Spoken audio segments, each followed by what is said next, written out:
Shinnecock Hills does not invite many people in, but today is an exception. Everyone assumes this week's US Open is going to be decided on the back nine. We're not so sure. The bigger story this week might not be a single shot, it might be what's standing on the other side of the ropes. Fans. And before you decide that sounds dramatic, stick around, because there's a theory floating around golf right now involving sports betting that nobody saw coming a few years ago. Rewind to last year's Ryder Cup at Bethpage Black. On paper, it was one of the marquee weeks on the golf calendar. In practice, it became something else entirely. The moment Rory McIlroy walked to the first tee, he wasn't just met with cheers. He was met with a wall of noise that had almost nothing to do with golf. By the back half of the week, McIlroy needed a security detail just to move between holes. His teammate Shane Lowry got pulled into a heated exchange with someone in the gallery after being targeted directly. That's the moment a lot of people in the sport point to as the turning point. The week golf had to stop pretending the crowd was just background noise. So here we are again. Another major, another massive gallery, and the same unspoken question hanging over it. Is this going to be about golf, or is it going to be about what's happening in the stands? To be fair, golf has never been a silent sport. The get-in-the-hole shouts after a 280-yard drive have been a running joke for decades. Back in 2011, someone famously jogged onto a green and chucked a hot dog in Tiger Woods' direction. At the time, that was treated as a one-off, almost funny story. Nobody's laughing it off the same way anymore. Coach Jonathan Yarwood, who's worked with elite players including Nelly Korda, says the shift isn't really about volume. It's about how personal the comments have gotten. Players are already managing the hardest pressure of their careers in front of huge crowds. Now they're also fielding insults that have nothing to do with their swing. One veteran caddy who's worked the PGA Tour, the European Tour, LIV, and multiple Ryder Cups has a simpler explanation. The crowd itself has changed. Older, quieter galleries have given way to a much younger demographic. And with that shift has come one ingredient that turns a loud crowd into an unmanageable one: alcohol.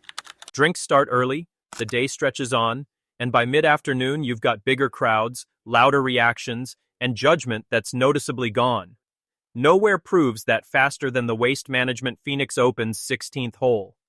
Picture a football stadium dropped onto a single par 3, 20,000 people packed in tiers around the green, every shot met with a roar that has nothing to do with the quality of the swing. Players have been booed off the tee for no reason at all. Beer cups have rained down onto the green after big moments.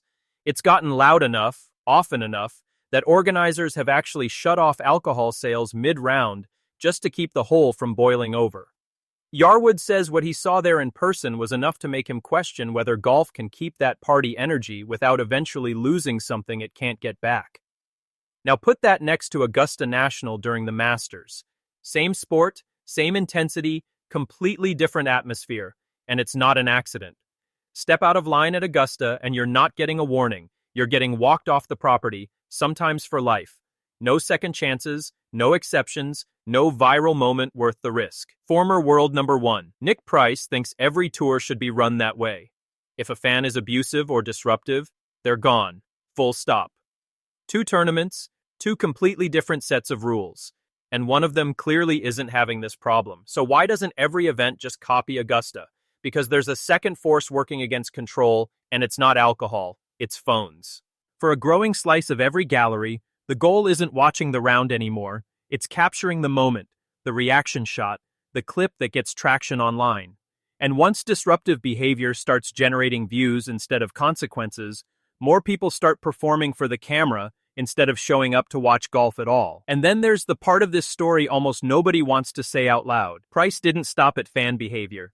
He went somewhere most people in golf have avoided. With legal sports betting now wired into the sports economics, he raised the question everyone's been quietly dancing around. What if some of this isn't random at all? What if somewhere in that gallery, a heckle isn't just a heckle? It's an attempt to put a player off their game because there's money riding on the outcome? Price isn't saying it's happened. He's saying golf can no longer afford to assume it hasn't. Which brings everything back to this week. The US Open is on Long Island, the crowds will be enormous, and the USGA is publicly confident that passion and respect can coexist on the same property. Shinnecock has hosted big, boisterous galleries before without it boiling over, but before isn't a guarantee, because here's what's actually at stake. If this week goes wrong, It won't just be one bad headline, it'll be the moment that forces the entire sport to decide, on the record, what kind of atmosphere it's actually willing to tolerate going forward. Players, caddies, coaches, and major champions are already asking the question out loud, and that alone tells you golf hasn't settled this. So which is it? Can the sport hang on to its traditions while it grows a louder, younger fan base? Or is the fight over what happens outside the ropes only just getting started? That's where we'll leave it. If you want the follow-up once the tournament wraps, you know what to do.